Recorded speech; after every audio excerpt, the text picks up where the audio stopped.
Hey guys, welcome back. So, if you're a parent, you already know the job is basically 90% love, 10% joy, and 400% wondering if you're screwing something up in real time. And just when you think you've got it figured out, your kid says something that makes you stop in your tracks. Because we spend years telling them if something doesn't feel right, tell me. Trust your gut. Come to me. You can always talk to me. And then one day they actually do. And suddenly, as a parent, you're standing there thinking, okay, now what am I supposed to do with this? Because there's another lesson we're trying to teach them too. Don't quit just because something is uncomfortable. Give things a chance. You're not always going to love every teacher, every coach, every class, every person you work with. Sometimes we have to do hard things.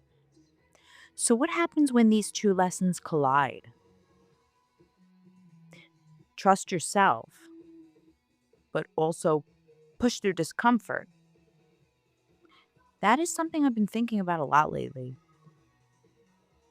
And before we go any further, I want to be very clear about something. Um, I'm purposely not naming a school, a teacher, or getting into specific details because this isn't an episode about blaming anybody. It's not even really about school. It's about a parenting decision that I think a lot of us have eventually have to make. When your child tells you something feels wrong, how do you know when to step in? Recently, one of my kids started school, and this is a kid who normally loves school. Super happy, social kid, excited kid. So when I started hearing little comments about not feeling comfortable, I noticed them at first, but I didn't immediately panic because my kids say things. Kids say things, a teacher tells them to stop talking and suddenly she's the meanest teacher in the entire world, or someone gets the purple crayon before them, and apparently their childhood has been destroyed. I get it. So initially, I listened, but then it started feeling a little different. It wasn't just, I don't like this. It was, this doesn't feel right for me. And those words coming out of a 6-year old. And then I watched the behavior change, not wanting to go, fear, and tears. A kid who ordinarily likes school suddenly looking at me like she genuinely needed me, excuse me, uh, needed needed me to hear her. And that's when my brain went into full parenting warfare because one side of me thought maybe she needs another week. Maybe this is an adjustment. Maybe um, moving her teaches her that every time something is uncomfortable, mom comes in and fixes it. And I don't want to raise my kids believing life is supposed to rearrange itself every time they feel uncomfortable because it won't. They're going to be uncomfortable classrooms, difficult bosses, people they don't click with, situations they have to work through. Discomfort isn't always danger. That's an important lesson, too.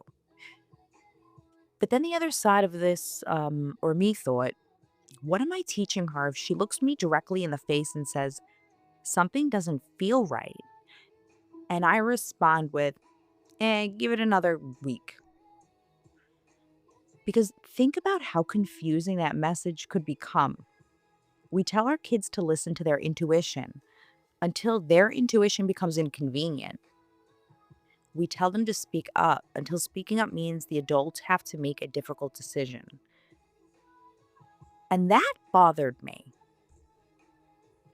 So I started asking myself a different question. Not, is she uncomfortable, but is this productive discomfort or is this distress? Because they're not the same thing. Being nervous about walking into a new classroom, discomfort. Being frustrated because schoolwork is difficult, discomfort. Being upset because a teacher corrected you, probably discomfort. Those are moments our kids can grow through.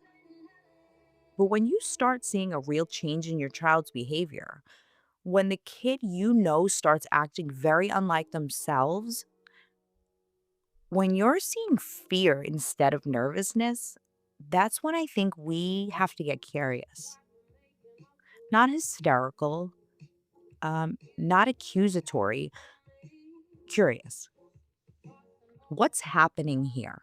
What are you feeling? What exactly is making you uncomfortable? What does your body feel like when you think about going back? And maybe the most important question, what does my child need from me right now? And this is the part of parenting no one warned you about. There usually isn't going to,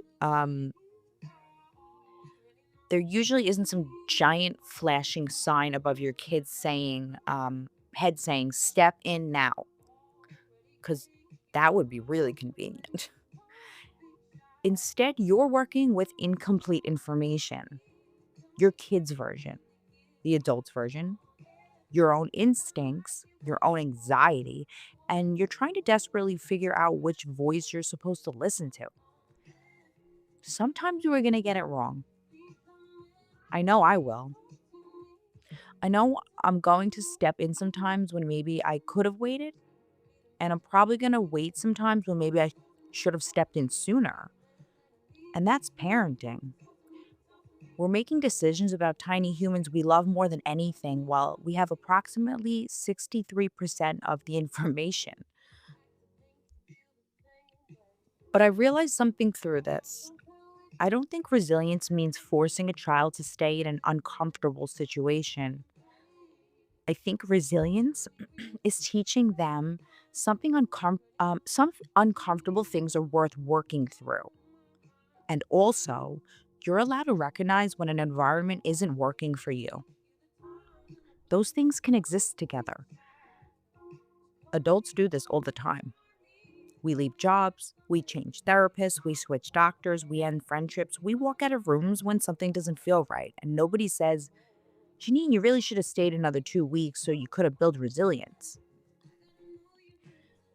So, why do we sometimes treat children like listening to themselves is automatically quitting? Maybe resilience isn't stay no matter what. Maybe resilience is learn the difference between something being hard and something being wrong for you. That's a skill I want my kids to have. And frankly, it's a skill I'm still learning myself.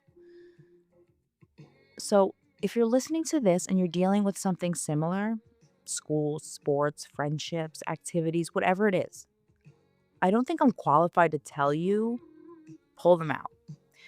And I'm definitely not going to tell you to make them stick it out. But I'll tell you what I've been reminding myself, look at the whole child, not just the words they're saying. Look at their behavior, their sleep, their excitement, their anxiety, the way they act when you mention going back. Ask questions, listen, talk to the adults involved, and then make the best decision you can with the information you have. Because sometimes our job is to say, I know this is uncomfortable, but I believe you can do it. And sometimes our job is to say, I hear you and I'm going to help. The hard part is knowing which one your child needs. And maybe that's one of the biggest parenting mind fucks of all. We spend so much time teaching our kids to trust themselves. And while we're still learning how to trust ourselves as parents, if this hit home for you, I'd really love to know how you handle this. When your child says something doesn't feel right, how do you decide whether to encourage them to push through or step in? Follow the show if you want more real conversations about parenting, anxiety, growth, and all the messy stuff we're figuring out while we're living it. Because that's life and bullshit. So thanks for listening.